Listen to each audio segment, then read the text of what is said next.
오늘 아침 하나님께서 우리에게 주시는 말씀은 시편 70편입니다. 시편 70편 1절부터 5절까지의 말씀.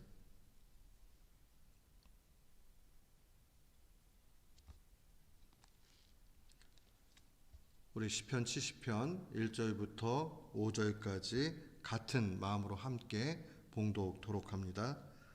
하나님이여 나를 건지소서. 여호와여 속히 나를 도우소서. 나의 영혼을 찾는 자들이 수치와 무한을 당하게 하시며 나의 상함을 기뻐하는 자들이 뒤로 물러가 수모를 당하게 하소서.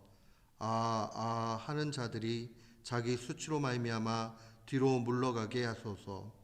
주를 찾는 모든 자들이 주로 말미암아 기뻐하고 즐거워하게 하시며 주의 구원을 사랑하는 자들이 항상 말하기를 하나님은 위대하시다 하게 하소서.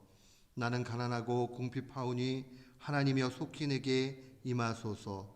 주는 나의 도움이시요 나를 건지시는 이시요 여호와여 지체하지 마소서.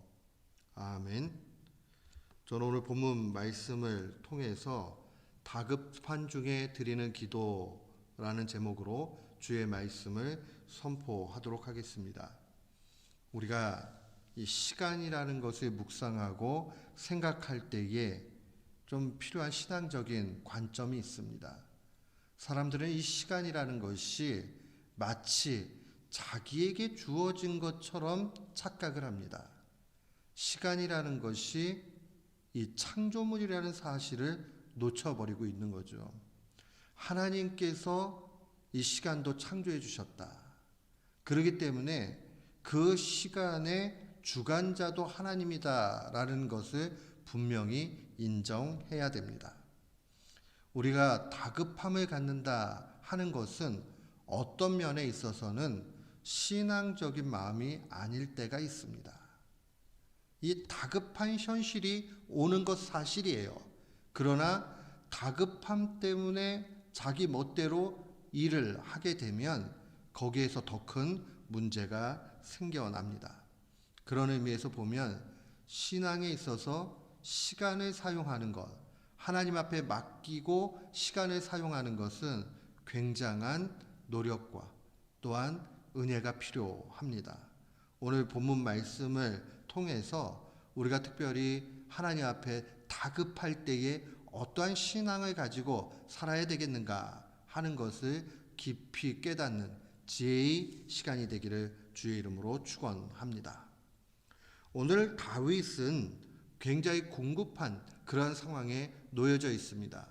이유가 어떻게 되었는지는 그 배경을 알 길 없지만 그의 인생에서 언제나 그러했듯이 생명의 위협을 느끼고 쫓기고 고난을 당하고 하는 그러한 현실은 분명합니다. 1절 말씀 보십시오. 하나님이여 나를 건지소서. 여호와여 속히 나를 도우소서. 여기서 이 속히라는 말은 다급한 상황에 대해서 본인이 빨리 도와달라 하는 그런 의미이기보다는 훨씬 더 간절함이 묻어나 있는 그러한 단어라는 것을 기억해야 됩니다. 그러니까 하나님 지금 당장 와가지고 빨리 해결해 주세요 라는 그런 뜻이 아니라 모든 초점을 하나님 앞에 맡기고 있지만 자기의 현실이 너무나 긴급한 상황에 놓여져 있기 때문에 하나님 제발 속히 빨리 나를 도와달라라고 그렇게 고백하는 겁니다. 이것은 하나님을 자기가 주관하겠다라는 의지는 도무지 찾을 수가 없는 말씀입니다. 간절하고 애절한 간구라 그렇게 볼 수 있습니다. 우리 5절 말씀에도 이런 내용들이 동일하게 나타납니다. 나는 가난하고 궁핍하오니 하나님이여 속히 내게 임하소서. 또 마지막에 보면 여호와여 지체하지 마소서. 이게 간절한 간구의 상황이 되는 거지 명령이 아니라는 것을 우리는 기억해야 됩니다. 그래서 언제나 아무리 이 궁핍하고 그 다음에 긴급하고 다급한 상황이 돼도 신앙적인 관점에서 모든 주권이 하나님께 있다 하는 것을 놓치지 않고 간구하는 일이 필요합니다.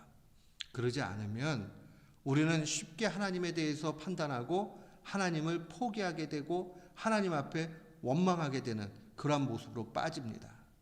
그러나 반대로 시간이 창조물이고 하나님의 주권 하에 있고 하나님 뜻대로 된다 하는 이런 신앙을 갖게 되면 그 다음에는 아주 긴요한 그 긴박한 간절한 자신의 마음을 하나님 앞에 토로하나 그러나 하나님 이거 빨리 해줘야 됩니다 라는 식의 명령이 아니라 간절함의 마음을 가지고 나아가게 된다는 것을 볼 수 있습니다.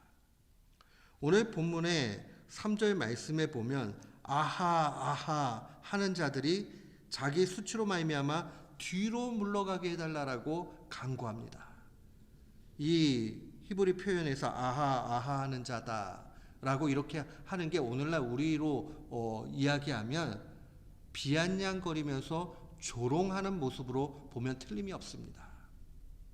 마치 로마의 병정들이 또 종교 지도자들이 십자가에 달리신 예수 그리스도를 조롱했던 그러한 모습이 바로 이 아하하는 그러한 모습입니다.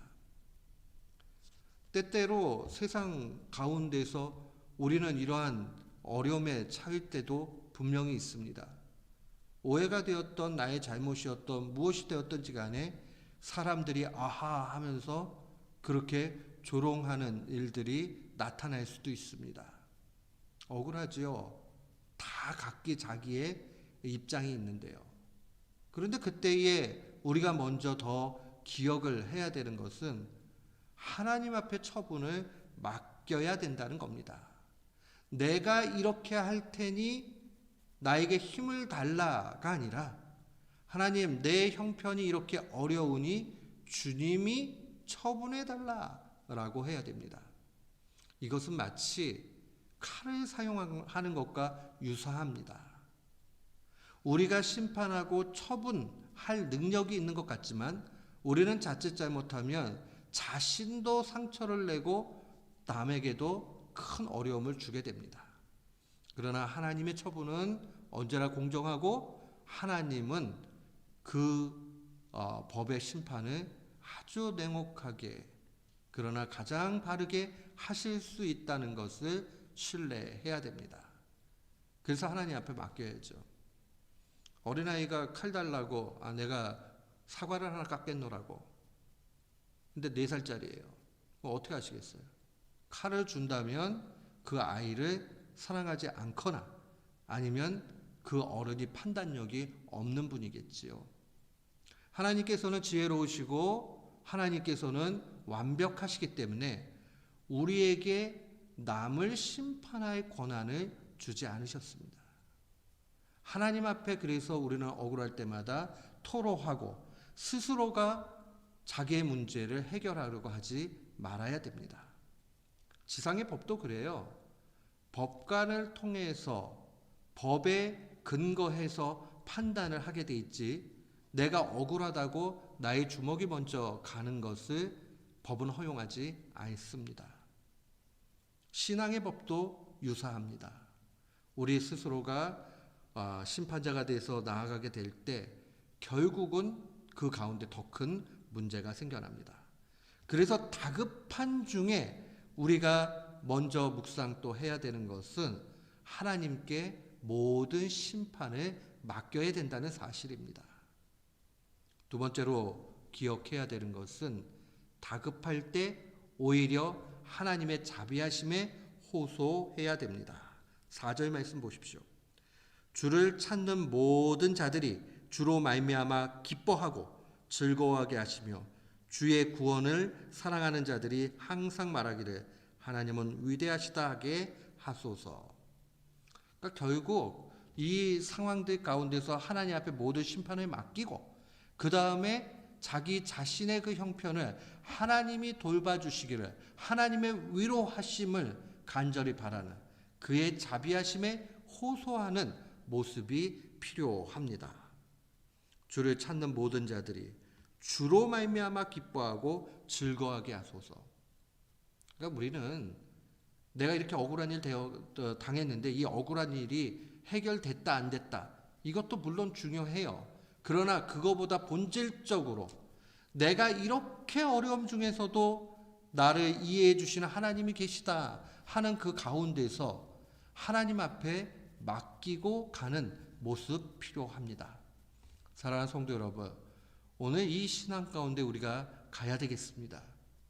하나님으로 만족하고 하나님으로 기뻐하고 하나님의 그 자비하심에 모든 것을 의탁하는 마음, 그게 바로 믿음입니다. 이렇게 되면 우리는 조금 더 여유 있는 그러한 기도와 상황 가운데로 나가게 됩니다. 하나님은 우리에게 언제나 다급한 중에도 신앙적 여유 갖기를 원하십니다.